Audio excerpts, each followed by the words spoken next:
Well, I'm not going to talk about the Jets. I'm not going to talk about Aaron Rodgers. We've done that enough. I'm going to go backwards, and not from Aaron Rodgers and the Jets. I'm going Jordan Love and the Green Bay Packers. All we talked about all offseason is Green Bay. They let this Hall of Fame guy out the door, basically told him they didn't want him because they were ready for the Jordan Love era. And all offseason, it's just like, who the hell is this Jordan Love guy? Can he play? We've seen him in glimpses. Is he ready to be QB1? Well, he's been groomed for the past 3 years for this opportunity, so let's see what he's got.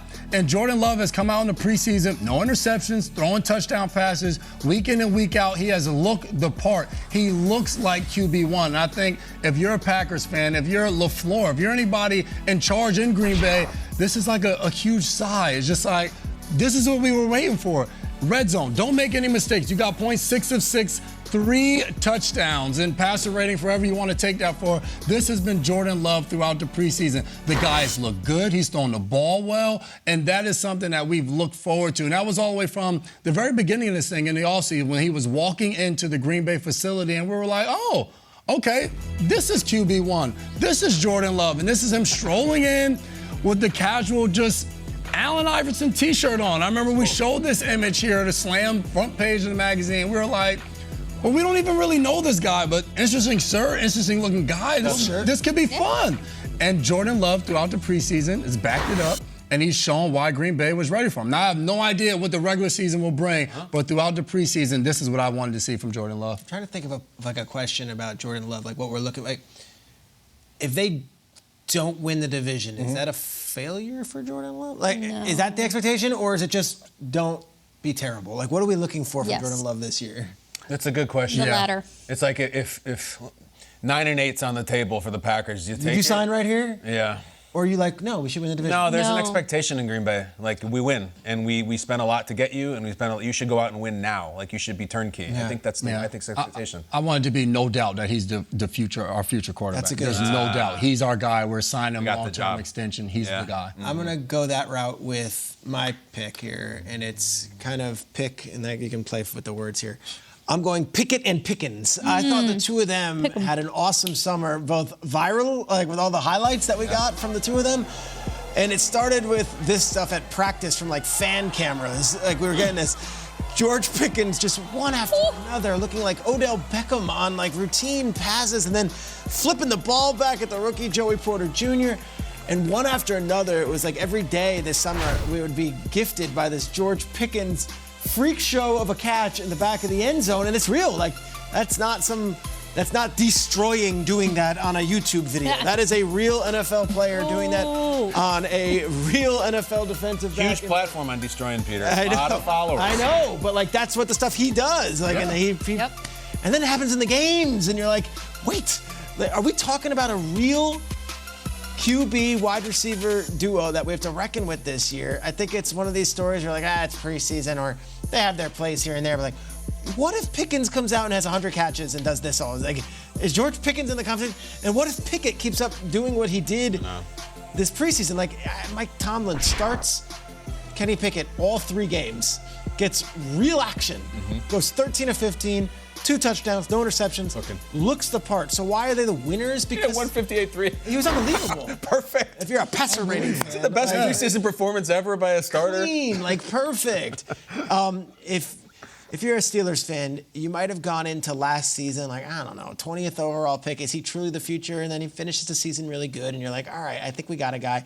And then you come into this year and you have this preseason, you're like, we got our guy. Like, I feel like that's what the story is with Pickett. And then they get Pickens in the second round after a lot of different wide receivers. I think the Steelers have won, and I can't wait to see them play in the NFL this season. If nobody knows, I had my fantasy draft last night. Who wants to touch me? Go on. And one of the rounds, a handful of rounds in, you got your queue. You put your guy in your queue, and I had George Pickens in my queue.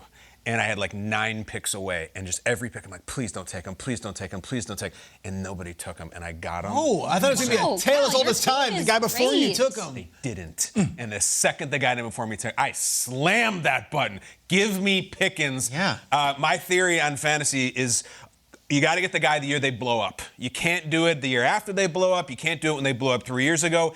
Get the year they explode. And I'm betting on he explodes too, Peter. You know who's exploding? I'm cracking up over here because I'm looking at a tweet to the show. This is a guy who goes by John Savage, who describes himself as a rabid member of Bill's Mafia, okay?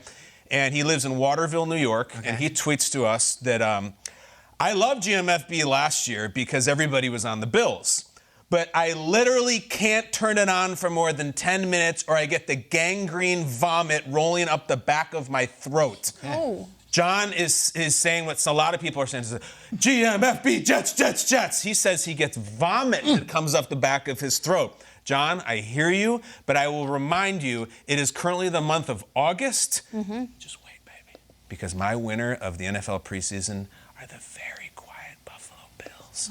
Everybody just take it easy and relax. Okay. The Jets are going to do so well, and they have a reality show, and they're going to win the Super Bowl, and their coach runs the stadium stairs, and their quarterback goes in the darkness.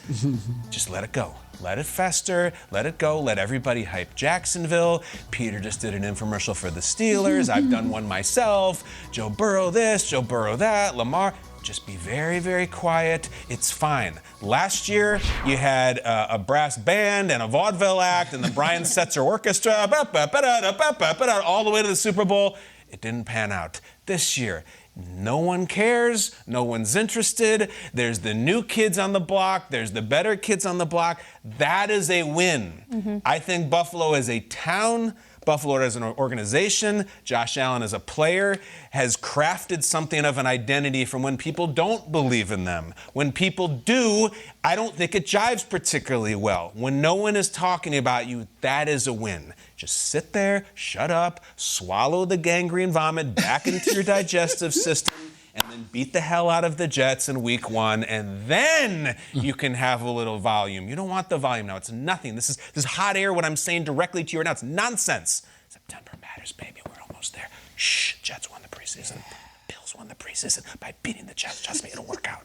Tell them to turn the show back on now. Yes, turn it on. Leave it on. Always leave it on. Yeah, it feels like we hadn't talked about the Bills in like 3 months. We don't say the word. We don't say them. We don't say the B word. You guys remember 3 weeks ago, we were all aflutter. We were changing segments because Ron Rivera came out during a press conference and says, some of my players are concerned about how Eric Bieniemy is running the offense. Some of my players are concerned at his intensity in which he runs his practice. And then Eric Bieniemy came out and referred to Eric Bieniemy in the third person like 4 times during his statement as it regards. I think these guys kind of won the preseason just because of where we started. It was 3 weeks ago. It was August 8th. The guys came out and said, this guy's intense. He yells at me a lot. He runs his practices kind of interesting. Bieniemy comes out and says, it's my job to make sure I'm getting our guys to do what I'm expecting them to do. He screams finish at them all the time. People are saying he's a tough, hard-nosed coach. They find Sam Howell. They make him quarterback 1. They go undefeated in the preseason. They knocked the Ravens off in their streak of 24 games. Jahan Dotson looked great. Terry McLaurin's going to be wide receiver 1. As Peter said, Jahan Dotson 1A. He's on Peter's list of breakout players. And then you got Brian Robinson. Commanders, of all the things the Commanders have done in the last, I don't know, what are we going to call it, 10 years in terms of headlines in any month of the year? To me, the Commanders, and specifically Eric Bieniemy and how he's running his offense, because all of a sudden we're not talking about how intense he is. We're not talking about how crazed he might be during practice, because it seems to be working. Now, again, as Jason said, we don't know what's going to be happening mid-September, but Ron Rivera then went to bat for his offensive coordinator a few days after that. It was just a really clunky week, and I feel like the Commanders got it back on track as August. The word is schism. You hear sometimes. You're worried that there was a schism between the OC and the head coach. They did get back on track. They look good. They got receivers. They got quarterbacks. Look, they open against the Cardinals. I don't think that's going to set any ratings record. It'd be nice to win that opener, and we'll talk about it. They already won the Super Bowl. Remember, they beat the Ravens in a preseason game. Yeah. I know. That's it. Knocked them off their block. That was magical. Yeah. They were grittying in the end zone. Some things matter. Offensive linemen were grittying in the end zone. Yes, that was chaotic. Great. That was absolutely.